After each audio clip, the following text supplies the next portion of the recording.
à tous et ravi de vous retrouver pour un nouveau petit café digital. Cette fois-ci, c'est Amélie Hervé qui est chargée de la gouvernance de la donnée que nous allons mettre sur les grilles pour découvrir toutes les initiatives qu'elle a pu déployer pour développer la culture data au sein d'une organisation qui n'est pas tout à fait comme les autres, le département de la Mayenne. Bonjour, bonjour. Bonjour Florence. Comment ça va? Eh bien, ça va très bien. Fraîchement ce matin. Oui, tout à fait. Alors, je te propose qu'on commence par le début, parce qu'on parle de la Mayenne, mais la Mayenne, c'est où? C'est quoi une grande ville de Mayenne? Alors, une des grandes villes de la Mayenne, c'est Laval, particulièrement. Et la Mayenne, c'est où? Eh bien, si on regarde une carte, c'est à mi-chemin entre Angers, Le Mans et Rennes, grossièrement. Ok, ça marche. Bon, malgré mon mauvais sens de l'orientation, je vois à peu près où ça se trouve. Aux portes de la Bretagne. Très bien, bah, parfait, nickel, très clair. Et quand on parle du département de la Mayenne, en fait, on fait référence à combien de collaborateurs? Et c'est quoi les profils de ces collaborateurs? Alors, le département de la Mayenne aujourd'hui, c'est à peu près 1600 agents. D'accord. Qui ont des profils très divers, puisqu'on a les services ressources, mais on a aussi des services qui s'occupent de toute la solidarité, l'autonomie, les personnes âgées, personnes en situation de handicap, la protection de l'enfance. On a des collègues qui s'occupent des bâtiments, des routes, de la rivière. Donc on a tout un tas de profils divers et variés. Oui, hyper variés, donc avec des degrés de maturité d'attaque, j'imagine, très différents aussi, non? Complètement, tout à fait.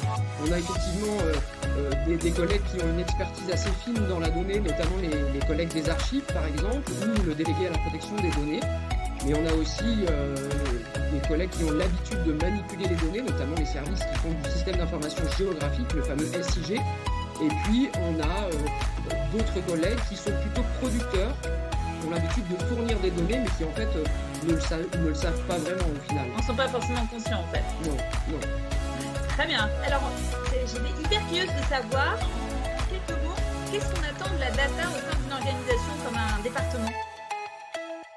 Alors moi, mon poste, c'est un poste de chargé de gouvernance des données, donc j'ai toute une feuille de route qui s'établit à peu près sur les 5 années qui viennent, qui consiste à développer l'utilisation des données et la maîtrise des données dans le système d'information de la collectivité.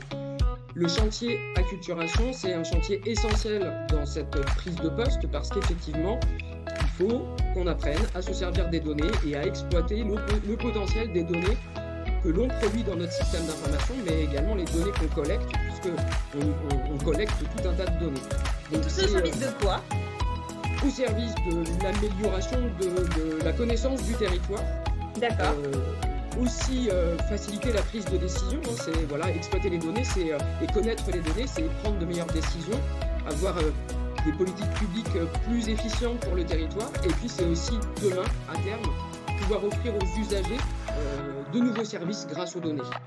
C'est super intéressant de voir comment ça se décline aussi dans les organisations publiques. En fait, on retrouve les mêmes fondamentaux que dans les entreprises, en fait. Hein. Exactement, exactement. Alors, en préparant cet entretien, tu parlais d'un close data. Est-ce que tu peux nous en dire un petit peu plus? C'est quoi le close data?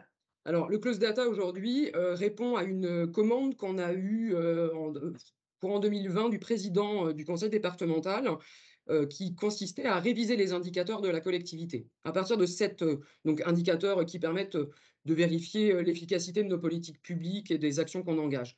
À partir de cette commande du président, on a souhaité mettre en place un portail close data qui, au-delà de faire juste de la valorisation de données, donc des indicateurs et des dashboards, a pris aussi la fonction d'un catalogue de données, c'est-à-dire qu'on met dans un catalogue de données les données locales d'intérêt général à disposition des collaborateurs de la collectivité. C'est tout ce qui est derrière, c'est un appui au dashboard en fait. Il y a le dashboard et ce catalogue de données. Tout à fait, c'est ça. Chaque dashboard fait vivre un certain nombre de données et ces données sont mises à disposition de tous. D'accord, très bien. Et en quoi ce close data, ça s'est finalement révélé être un outil d'acculturation très, très efficace? Oui, tout à fait. C'est vrai que ce close data est devenu l'outil central pour amorcer cette phase d'acculturation parce que ça a été l'acculturation par le faire, en fait. Clairement, à partir de la commande du président, on s'est posé la question des données, donc quelles données on va chercher, dans quel outil, dans quelle application de la collectivité, dans quelle base de données. Et on a développé tout le langage qu'il faut pour commencer à palper cette question de la culture des données, donc les métadonnées, la qualité, la fraîcheur, la structuration de la donnée. Et on a été dans une méthode très Parce que itérative. quand tu dis on, c'est toi et les métiers, en fait. Tu es allé à la rencontre Exactement. des métiers pour les amener à s'aligner derrière ces définitions, et cetera, c'est ça? Voilà, tout à fait. Donc pour chaque tableau de bord métier, on en a une douzaine aujourd'hui à peu près dans le close data, c'est vraiment un dialogue avec les métiers très itératif sur leurs données, la fraîcheur, la qualité, la structuration, jusqu'à une valorisation. Et donc cette acculturation, elle est sur la question du langage, hein, bien évidemment, il n'y a pas que ça, mais aussi sur la question de la data vise, puisque on est passé de tableaux Excel existants traditionnellement dans les outils métiers à des data vis, des dashboards, et donc à apprendre toutes ces questions-là autour de l'utilisation et de la valorisation de nos données. Ouais, donc vraiment un outil d'acculturation très, très complet. Est-ce que tu as un Exactement. exemple, alors ça, c'est le côté acculturation, mais on est quand même curieux de savoir, tu as un exemple concret de l'impact de ce close data? Ouais, tout à fait. Alors on a un tableau de bord aujourd'hui dans le close data qui est le tableau de bord du RSA, qui permet de voir un petit peu quelle est la santé du territoire en termes de RSA, de bénéficiaires du RSA, et cetera. Les collègues qui initialement fabriquaient une sorte de rapport métier autour du RSA, généraient un document qui faisait une douzaine de pages qui était distribué aux élus. Et ça prenait à peu près chaque mois 8 heures de boulot, entre 6 et 8 heures de travail pour, préparer les données, les mettre en musique et fournir ce tableau de bord, qui était un tableau de bord PDF, hein, au président. Aujourd'hui, c'est 30 minutes de travail chaque mois, juste pour aller chercher les données dans l'outil métier et les pousser dans le close data pour mettre à jour le tableau de bord, RSA. C'est bon ça, c'est un bon Oui, c'est bien, argument. c'est ça. Alors, autre sujet important dans les collectivités locales, ça je l'ai découvert aussi, en m'immergeant dans tout cet univers de la data, c'est l'open data et d'ailleurs c'est une exigence, qui fait maintenant partie de l'ADN des collectivités locales, hein, c'est ça? Tout à fait, ouais, ouais, effectivement. Alors l'open data, il prend un peu sa source, on le dit souvent dans des séminaires, des ateliers, et cetera, mais au final, il prend sa source dans, la Déclaration des droits de l'homme, hein, 1789, Carrément, article 15 qui dit: «La société a droit de demander compte à tout agent public de son administration». En gros, on a un devoir de transparence. transparence. Voilà, Mmh. transparence totale et effectivement, ces arguments-là, ils sont repris en 2016 de mémoire par la loi pour une république numérique qui dit qu'effectivement, par défaut, les collectivités doivent publier leurs données en open data. Initialement, il y avait des données fortement recommandées et cette loi a été amendée ou complétée par un décret de 2018 de mémoire qui dit toutes les données qui présentent un intérêt économique, social, sanitaire ou environnemental doivent être publiées en open data. Ça laisse plus le choix. C'est ça. Mmh. Très bien. Est-ce que tu aurais, quelques initiatives d'acculturation que tu as pu, expérimenter à nous partager là? On revient sur le sujet de l'acculturation. Ouais, tout à fait. Alors l'acculturation en Mayenne, elle s'est réellement, réalisée sur l'année 2022. J'ai organisé principalement le mois de la data au mois de juin. Au travers de ce mois-là, on a utilisé notre intranet pour diffuser des vidéos qu'on a fabriquées, en interne sur, la qualité des données, la structuration, à quoi ça sert de saisir prenant dans les outils métiers, donc pour parler de close data, d'open data, et cetera. Et puis, on a aussi organisé des séminaires et des ateliers à destination, d'un certain nombre de services, les managers, les services transverses, les fameuses archives, le SIG, enfin, tous les profils que je citais tout à l'heure et pas que. On a organisé des ateliers, des séminaires pour sensibiliser à la question des données, de la gouvernance des données, de l'open data et vraiment essayer de faire en sorte que les participants imagine demain quels seraient, les services qu'on pourrait offrir grâce aux données de la collectivité. Donc tu leur as permis de mieux comprendre, voilà, grosso modo les enjeux et ensuite de se questionner en fait au service, Oui, tout à comment ça fait, voilà, quelles offres pourraient être imaginées par la suite en s'appuyant sur les données? Pareil, hein, c'est en faisant en fait, c'est en réflissant concrètement. exactement. Donc ces ateliers, ces séminaires avaient pour vocation, bien évidemment, de faire descendre un certain nombre d'informations, hein, enfin de leur transmettre de l'info, mais ça a été, ils ont été très pratiquants, en fait. C'est-à-dire que dès le départ, quand ils sont arrivés, premier atelier pendant quelques minutes, c'était: «Dessinez-nous la Mayenne», à partir d'une carte vide et quand ils faisaient ça, c'était: «Bah, voyez, ça, c'est des données.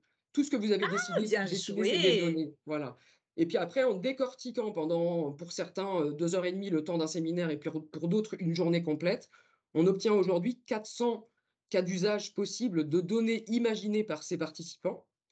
Si Tu je les m'étonnes que tu regroupe as une longue feuille de route là maintenant, hein? c'est ça et si je les regroupe, si je les remanipule un peu, puis si je les concatène, j'en ai 90 aujourd'hui qui vont, aussi bien de, où faire garder mon enfant, quelle est ma carte scolaire, quels sont les itinéraires de slow tourisme en Mayenne, quels sont les producteurs locaux à proximité de chez moi, qui font de la vente directe, par exemple. Et en fait, on a plein de cas d'usage possibles comme ça, auxquels demain on pourrait répondre, notamment grâce à l'open data. Après, j'aimerais bien prendre cette matière pour organiser des mini hackathons, des mini concours de data viz, des choses comme ça, pour, justement, f faire repratiquer tous ces gens-là et que je les embarque dans la démarche, en fait, et je continue l'acculturation surtout.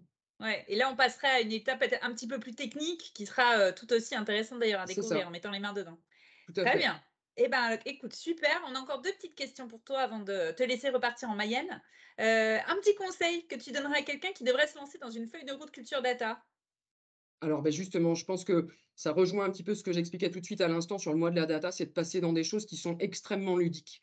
C'est de rendre, faire en sorte que évi Concrète et oui, ludique. c'est ça, ludique, hacker un petit peu les formats traditionnels, descendants où on transmet de l'information qui, en fait, laissent peu de traces, dans la tête des gens.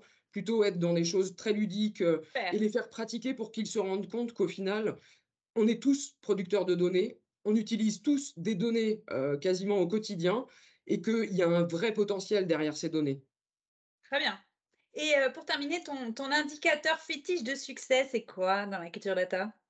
Alors, si j'en avais 2 à choisir aujourd'hui, même si, tu le sais, j'en ai pas vraiment C'est actuellement, bien, mais c'est bien. je Tu oses le dire parce qu'en fait, on est extrêmement nombreux à il est pas simple en plus à identifier. Mais aujourd'hui, voilà, en y ouais. réfléchissant, tu prendrais quoi? Alors j'en prendrai 2 et notamment sur ces 2, les 2 outils qu'on a évoqués, précédemment, hein. Le close data, c'est faire en sorte que toutes les directions du conseil départemental de la Mayenne y publient des données, des tableaux de bord à destination des décideurs et cetera, vraiment et qu'on soit en mode tout à fait désiloté.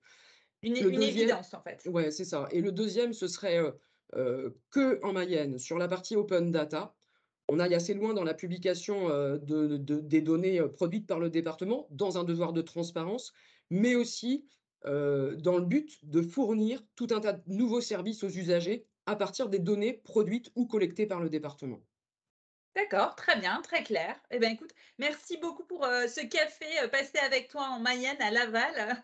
Merci pour ton retour d'expérience. On reste, connectés de près et puis peut-être qu'on aura le plaisir de se croiser, sur les chemins de Mayenne. J'espère. Merci à toi, Florence. À bientôt, bye bye. À bientôt.